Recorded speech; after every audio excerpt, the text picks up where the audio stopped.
Sekarang nih. Kamu nanya.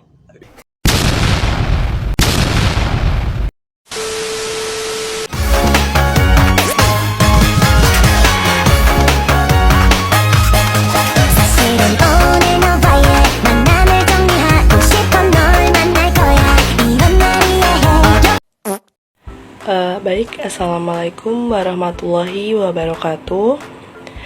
Izin memperkenalkan diri, nama saya Syafina Rahistiani dengan NPM 2201011085. Di sini saya dari kelas F. Baik, di sini saya akan mempresentasikan hasil dari tugas saya, yaitu dengan judul nilai-nilai bimbingan dan konseling dalam rukun Islam, yaitu infak, sodako, puasa, dan haji. Baik, langsung saja. Yang pertama ada nilai-nilai bimbingan konseling dalam rukun Islam tentang infak. Yang pertama ada pengertian infak. Infak adalah salah satu bentuk amalan dalam Islam yang melibatkan pemberian sebagian harta kepada orang lain yang membutuhkan, baik itu berupa sedekah, sumbangan, atau pemberian lainnya, tanpa syarat dan paksaan. Infak bisa diberikan kepada siapa saja, baik itu keluarga, tetangga, fakir miskin, ataupun untuk keperluan kebaikan seperti pembangunan masjid dan madrasah. Nah, selanjutnya di sini ada nilai-nilai BK dalam infak. Yang pertama ada nilai keikhlasan. Dalam bimbingan dan konseling, nilai ikhlas sangat penting seperti halnya infak yang harus dilakukan tanpa mengharapkan imbalan atau pujian. Penasihat atau konselor membimbing individu untuk memberi dengan hati yang tulus tanpa mengharapkan balasan. Lalu yang kedua ada nilai kepedulian sosial. Infak mengajarkan pentingnya peduli terhadap sesama. Bimbingan dan konseling mengarahkan umat Islam untuk peka terhadap kebutuhan orang lain dan memberikan dukungan materi ataupun emosional kepada mereka yang membutuhkan sesuai kemampuan. Baik, selanjutnya yang ketiga ada nilai tanggung jawab. Dalam bimbingan konseling, individu dibimbing untuk bertanggung jawab atas peran sosialnya, termasuk dalam hal finansial. Infak merupakan bentuk tanggung jawab sosial seorang muslim terhadap keberlangsungan hidup masyarakat di sekitarnya. Nah, lalu yang keempat ada nilai pengendalian diri.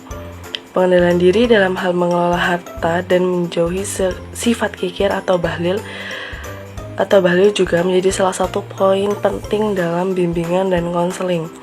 Dalam Islam, orang dibimbing untuk memberikan infak sebagai bentuk kontrol terhadap kecintaan berlebih terhadap dunia. Lalu yang kelima ada nilai kedermawanan.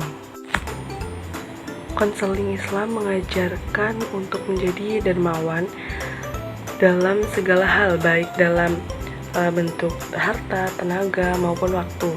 Infak adalah wujud nyata dari kedermawanan yang didorong oleh iman dan keinginan untuk mendapat ridho Allah. Lalu yang keenam ada nilai sabar dan syukur. Dalam bimbingan dan konseling, nilai ini menjadi penekanan agar individu mampu memahami kondisi dirinya dengan orang lain dengan sikap yang positif. Selanjutnya ada implementasi dalam bimbingan Islam dan implementasi infak dalam bimbingan dan konseling Islam. Dalam sesi bimbingan dan konseling, konselor dapat mendorong klien untuk memahami makna infak sebagai bagian dari perbaikan diri dan kedekatan kepada Allah. Beberapa metode yang dapat diterapkan, yaitu yang pertama membimbing individu untuk menyadari pentingnya berbagi kepada sesama manusia. Lalu yang kedua, mendorong keikhlasan dalam memberikan infak yang niat dengan benar. Lalu yang ketiga, mengembangkan empati terhadap orang-orang yang kurang beruntung dan menjadikan infak sebagai kebiasaan dalam kehidupan sehari-hari. Lalu materi selanjutnya ada nilai-nilai bimbingan konseling dalam rukun Islam tentang sedekah. Pengertian sedekah. Sedekah berasal dari kata sodako yang artinya jujur. Secara istilah, sedekah adalah pemberian sesuatu kepada orang lain dengan niat mendekatkan diri kepada Allah. Sedekah mencakup segala bentuk pemberian sukarela, baik dalam bentuk harta, tenaga, waktu, maupun hal-hal non-material seperti senyuman, nasihat baik, atau bantuan sosial. Di sini ada nilai-nilai bimbingan konseling dalam infak. Yang pertama ada nilai keikhlasan. Dalam bimbingan dan konseling Islam, pentingnya keikhlasan ditekankan. Sedekah harus dilakukan dengan niat yang tulus untuk mendapatkan ridho Allah, bukan untuk mendapatkan pujian atau pengakuan dari orang lain. Konselor membimbing individu untuk menjalankan sedekah sebagai bagian dari ibadah yang ikhlas tanpa pamrih. Lalu nilai selanjutnya ada nilai kepedulian sosial dan empati. Sedekah melatih kepedulian sosial dan empati terhadap sesama, terutama mereka yang sedang dalam masa kesulitan. Dalam bimbingan konseling, konselor membantu klien untuk mengembangkan rasa peka dan peduli terhadap lingkungan sosialnya, sehingga klien terdorong untuk membantu orang lain sesuai dengan kemampuannya. Lalu nilai selanjutnya ada nilai pengendalian diri. Konseling Islam mengajarkan pentingnya pengendalian diri, khususnya dalam mengelola kelebihan harta atau potensi yang dimiliki. Sedekah merupakan sarana untuk melatih diri agar tidak dikuasai oleh sifat kikir, rakus, atau cinta berlebihan terhadap harta benda. Lalu yang selanjutnya ada nilai syukur. Sedekah mengajarkan untuk selalu bersyukur atas segala nikmat yang diberikan oleh Allah SWT. Dalam bimbingan konseling, nilai syukur sering menjadi titik utama dalam memotivasi individu untuk membagikan kelebihan yang dimiliki kepada yang membutuhkan. Nah, selanjutnya ada implementasi sedekah dalam bimbingan dan konseling Islam. Dalam konteks bimbingan dan konseling, sedekah dapat dijadikan sebagai salah satu solusi dalam membentuk kepribadian yang lebih baik. Konselor dapat mengarahkan individu untuk berpartisipasi dalam kegiatan sosial atau melakukan sedekah sebagai cara untuk meningkatkan kualitas hidup spiritualnya. Beberapa langkah yang bisa diambil seperti membimbing individu untuk menyadari bahwa sedekah tidak harus berupa harta benda, tetapi juga bisa berupa tindakan sederhana yang bernilai kebaikan. Lalu memotivasi klien untuk melibatkan diri dalam kegiatan sosial seperti membantu fakir miskin atau yang terlibat dalam kerja bakti sebagai bentuk sedekah. Lalu yang terakhir, menumbuhkan rasa empati melalui pengalaman berbagi dan membantu sesama yang membutuhkan. Baik, selanjutnya ada nilai-nilai bimbingan konseling dalam rukun Islam tentang puasa. Pertama ada pengertian puasa. Puasa merupakan salah satu kegiatan yang dinilai sebagai kegiatan sukarela yang dilaksanakan dengan cara menahan diri dari makanan, minuman, atau juga bisa keduanya. Perilaku buruk dan semua hal yang memiliki potensi untuk membatalkan puasa tersebut selama masih dalam periode pelaksanaan puasa. Dalam konteks bimbingan dan konseling, rukun Islam yaitu puasa, terutama puasa di bulan Ramadan, memiliki nilai-nilai yang sangat relevan. Dengan tujuan bimbingan dan konseling, terutama dalam membentuk karakter, spiritualitas, serta pengendalian diri.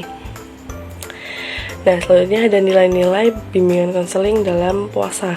Yang pertama ada nilai pengendalian diri atau self-control. Puasa melatih seseorang untuk mengendalikan hawa nafsu, baik itu nafsu makan, minum, maupun hal-hal seperti marah dan perilaku buruk lainnya. Dalam bimbingan dan konseling, kemampuan mengendalikan diri merupakan aspek penting untuk mengatasi masalah perilaku, konflik, atau kecemasan. Pengendalian diri yang kuat membantu individu lebih tenang dan rasional dalam menghadapi tantangan hidup. Selanjutnya ada nilai kesabaran. Puasa juga mengajarkan nilai kesabaran. Selama 1 bulan Ramadan, seseorang dituntut untuk menahan lapar, dan dahaga, serta keinginan-keinginan duniawi. Dalam proses bimbingan ini, kesabaran diperlukan baik oleh konselor maupun klien. Melalui kesabaran, klien dapat lebih mudah melewati proses perubahan yang membutuhkan waktu dan ketekunan. Selanjutnya ada nilai kejujuran atau honesty.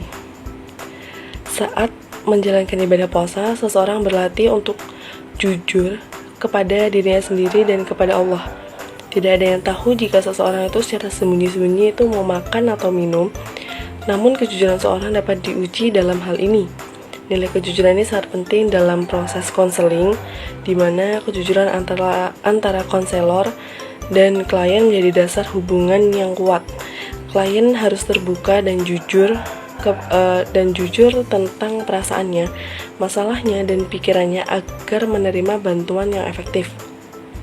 Lalu ada nilai empati dan solidaritas sosial.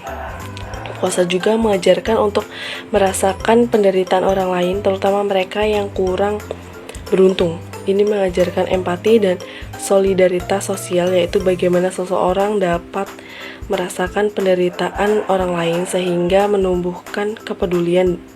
Dalam konseling, empati adalah kunci bagi konselor untuk memahami situasi klien dan memberikan dukungan dengan penuh perhatian. Lalu ada implementasi puasa dalam bimbingan dan konseling Islam. Implementasi puasa dalam bimbingan dan konseling Islam dapat menjadi pendekatan yang efektif untuk membantu klien mengembangkan pengendalian diri, disiplin, dan kesabaran, sambil memperkuat aspek spiritualnya. Puasa tidak hanya melatih seseorang untuk menahan diri dari makan dan minum, tetapi juga meningkatkan kemampuan mengendalikan diri dari hawa nafsu dan emosional yang sangat bermanfaat dalam proses konseling. Selain itu, puasa menjadi sarana introspeksi dan refleksi diri, membantu individu membersihkan pikiran dan jiwa dari sifat-sifat negatif serta meningkatkan kedekatan dengan Allah SWT. Nah, selanjutnya ada nilai-nilai bimbingan konseling dalam rukun Islam tentang haji. Yang pertama ada pengertian haji. Haji adalah rukun Islam yang kelima, yang merupakan ibadah wajib bagi setiap muslim yang mampu secara fisik, mental, dan finansial, setidaknya sekali dalam seumur hidup. Haji dilakukan dengan mengunjungi Baitullah atau Ka'bah di Mekah, Arab Saudi, serta melakukan serangkaian ritual tertentu pada waktu dan tempat yang telah ditentukan, khususnya pada bulan Zulhijjah. Nilai-nilai bimbingan dan konseling dalam konteks rukun Islam terutama terkait dalam ibadah haji. Ibadah haji dapat dijelaskan melalui pendekatan spiritual, sosial, dan psikologis.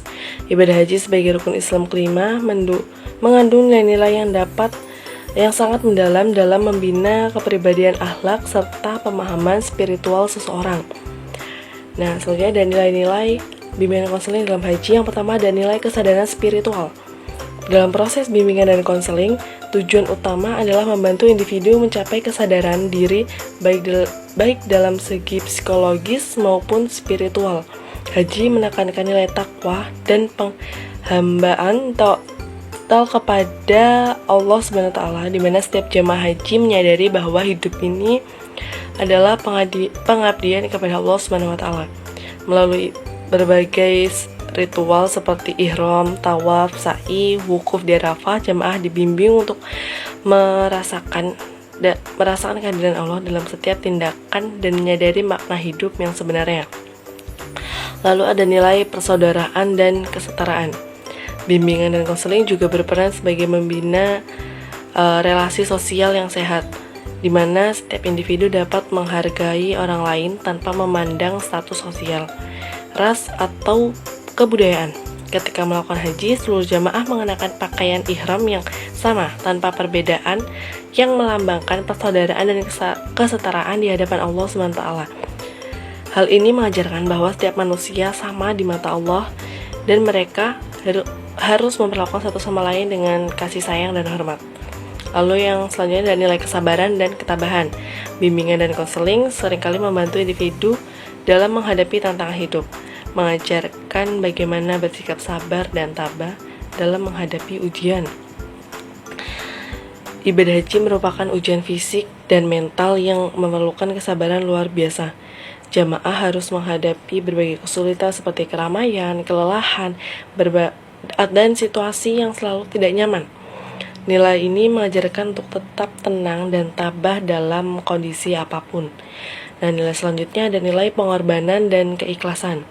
Dalam bimbingan dan konseling, individu diajarkan untuk dapat berkorban demi kebaikan, baik bagi diri sendiri maupun orang lain, dan melakukan segala sesuatu dengan ikhlas tanpa mengharapkan imbalan. Proses haji termasuk berkurban saat Idul Adha adalah bentuk nyata dari pengorbanan. Pengorbanan ini melambangkan pengabdian total kepada Allah SWT dan keikhlasan hati dalam melakukan ibadah. Nah, implementasi puasa dalam bimbingan dan konseling. Implementasi haji dalam bimbingan dan konseling Islam bertujuan untuk membantu jamaah mempersiapkan dan menjalankan ibadah haji secara holistik, mencakup aspek spiritual, psikologi, sosial, dan administratif. Bimbingan spiritual berfokus pada pemahaman makna haji dan kesiapan mental untuk meningkatkan kedekatan dengan Allah SWT. Secara psikologis, konselor membantu jamaah mengatasi kecemasan, stres, dan menjaga motivasi sesama pelaksana ibadah. Dari segi sosial, bimbingan diberikan agar jamaah dapat berinteraksi dengan baik, mengelola konflik, dan memperkuat kebersamaan. Selain itu, persiapan logistik, kesehatan, serta pengelolaan keuangan juga menjadi bagian penting dalam layanan ini, termasuk dukungan pasca haji untuk menjaga konsistensi peningkatan spiritual. Baik, itu saja yang dapat saya sampaikan. Kurang lebihnya saya mohon maaf. Saya akhiri. Wassalamualaikum warahmatullahi wabarakatuh.